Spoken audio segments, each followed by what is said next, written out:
Hey everyone, Indiana Backyard Gardener here for Team Will It Grow, and this is my Shedwars21 Innovation Challenge video. Let's grow!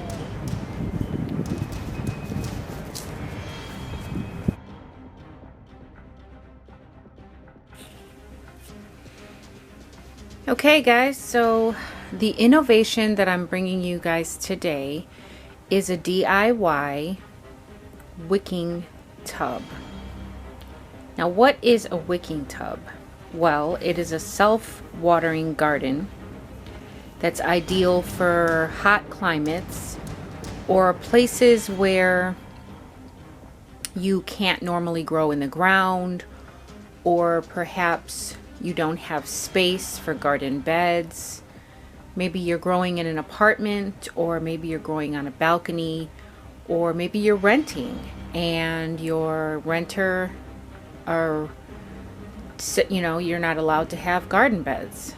Whatever the case may be, maybe you live in a hot climate where you're trying to conserve water. This is an option for you. So generally the beds are made out of a container that is watertight. The containers you can use are the rain barrels, the 55 gallon barrels. Those are ideal. You can cut those in half and it'll do nicely. Another container option would be the international bulk shipping containers, which are better known as IBC totes. You want to make sure that when you're looking for containers, that these containers have contained safe materials, okay, not toxic materials or any kind of sealants or toxic just toxic materials. So the first thing you want to do is, like I said, make sure you know what was in the container before you use it.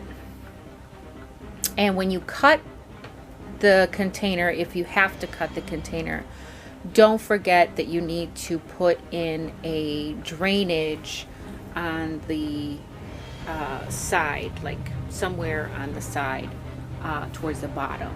So it's going to act as an overflow, okay? So that's one of the options that you have, to cut a drum in half or to cut an IBC tote in half. But here I'm just going to use this 18-gallon tote that I have. I have plenty of these totes around, as you can see. I collect them, I get them free. The Goodwill by me throws them away if they don't have lids, if they're donated, or things that are donated in them and then they don't have lids and they can't sell them, so they just throw them out. So I have been collecting them for quite some time now. I have them pretty much everywhere.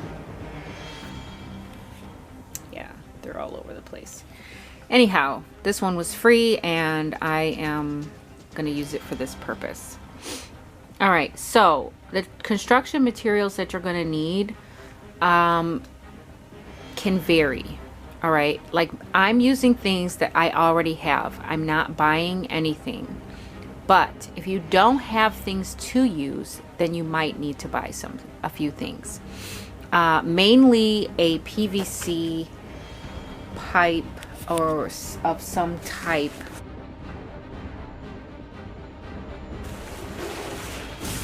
Something that is like this, okay? Now these were like the supports. I had a white shelf. It was similar to this greenhouse, okay? And these would go in between the two shelves, and the shelves have holes in the corners and they snap right onto these. Okay, so my shelf was no longer usable, but I kept these because I didn't know if I was going to be able to use them or not. And here, lo and behold, we are in a situation where I'm planning to use them. So I've got these two jugs here. And basically what I'm going to do is I'm going to keep this one on this side, and then this one will be on that side. And these two, I have two of these. These two will go in between on both sides, inside these two jugs. Okay, now I'm going to need to make holes in this as well as the other one, and holes in both of these. Okay, and I'm going to stick these inside of here on one side and inside of this one on the other side, and that's how it's going to work, and it's going to be a rectangle. And then I have another one. I have 4 of them. I believe I have 4 of them, maybe I have more than 4, but anyhow, I have a few. And then the other one is going to stick in the top of one of the jugs, and it's going to come out the top of the tote, and that's where the water is going to go in. Okay, now this will be set up in the bottom of the tote, and then I'm going to put rocks all the way up to the depth of these jugs. Okay, I have landscaping rocks that I have all over my property, and I have plenty of them, so I'm going to go ahead and I'm going to use those. You can use gravel if you like, or you can use some type of way to suspend the soil above the wicking area, and I'll explain that. So once I get the bottom set up, then I get the gravel / rocks put in. I need to cover it with a landscape fabric, pretty much just a weed barrier. And what that's going to do is that's going to separate my soil from my reservoir. Okay, and I don't want my soil leaking down into my reservoir and going out my drainage hole. Okay, the drainage hole is basically as an overflow so that you're not drowning your plants. Now, so the things that I need to do, I need to put a hole in this tote about equal to the depth of these jugs. So right across, I need to put a hole there. I need to put my rocks in, and I need to get my setup, my jugs and my pipes all connected with holes in them. Okay, and then I can put my soil in. I can't put my soil in until I have all of that in place.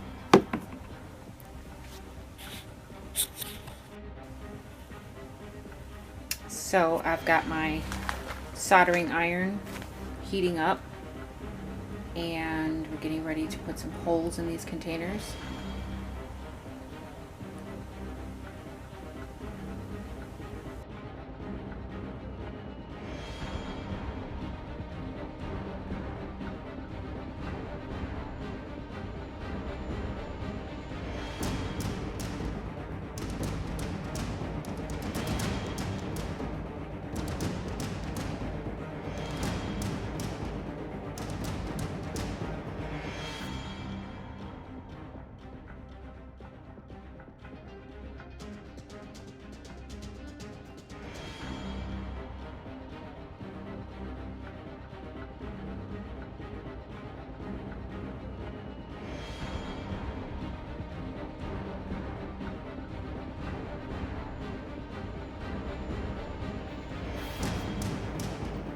Alright, so this is what it's going to look like in the bottom.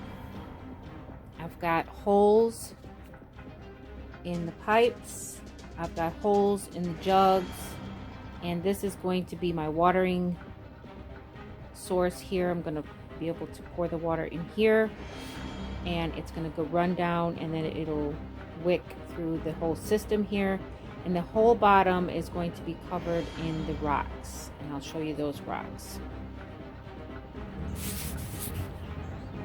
So these are the rocks that I have on my property.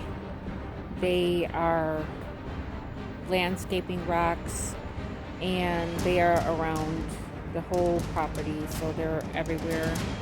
They were all in the garden, and I had dug up a bunch, a whole lot of them. So I have like a bucket full already, but if I need more, there's definitely not a shortage of the rocks, so I can definitely take as many rocks from around here as I need. And those are going to be the rocks that I put in the bottom of the tub.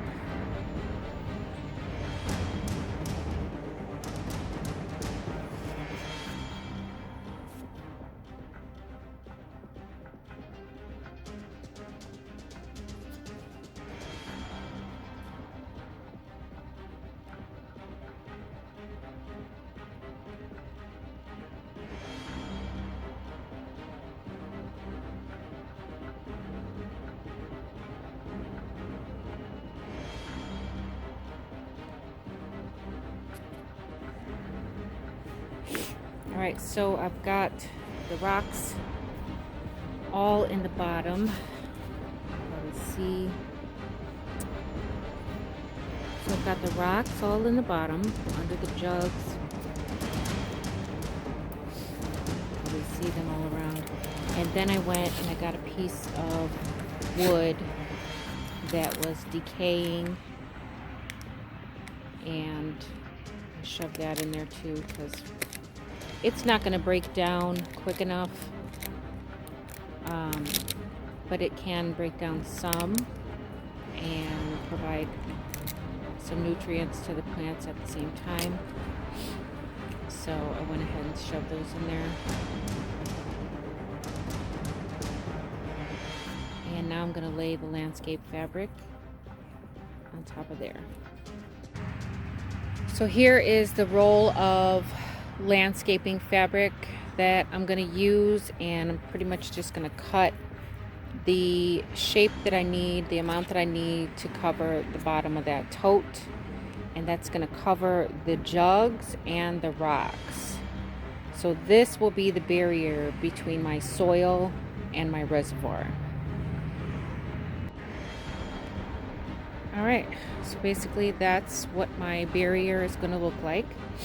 And don't worry about this gap here, because once I fill that in with the compost, it'll settle that part around there and there won't be a gap.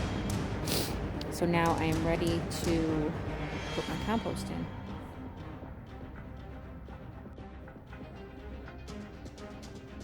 Alright, so here it is. I've got the compost in it. Another thing is, make sure that you know where you want your tub before you add all your heavy dirt and compost and whatever, so you are not trying to move it after you have filled it. Okay, so I moved my tub, then I filled it. So it's not full yet, but I'm going to add some rabbit manure in here, and then I'll add some more compost on top of that, and then it'll be ready to plant. So that's it, guys. That is the DIY self-wicking container. You can see over here on this side I've got the overflow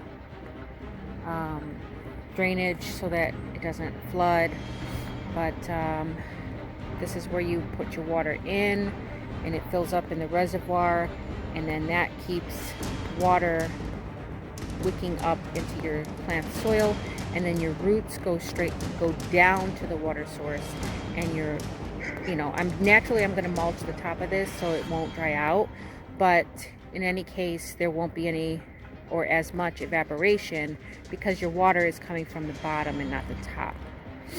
So I hope you guys enjoyed the video. Alright guys, so I was trying to hold off on finishing the video because my neighbor's dog is having a fit, but I'm losing daylight and it's getting cold. So I'm going to add this rabbit manure to the tote, and I'm going to leave that because it is going to rain again, and I'm going to let that rain on that, and then I'll add more compost on top of that and I'll be ready to plant. So I hope you guys enjoyed the video. I hope you learned something. I hope you got something out of it. And again, this is my innovation video for the challenge for Shedwars21. If you're not familiar with Shedwars21, I would suggest you look it up. It has nothing to do with sheds. It's actually a garden growing competition, and it's a great community, and I would advise that you check it out. I will leave some links in the description for you to go and check out some channels that explain it a little bit further, but this video has already been long enough, so I don't want to further delay it. But anyhow, thanks for coming along with me, guys, and until next time, team, will it grow? The more you know, the more you grow. Bye, guys.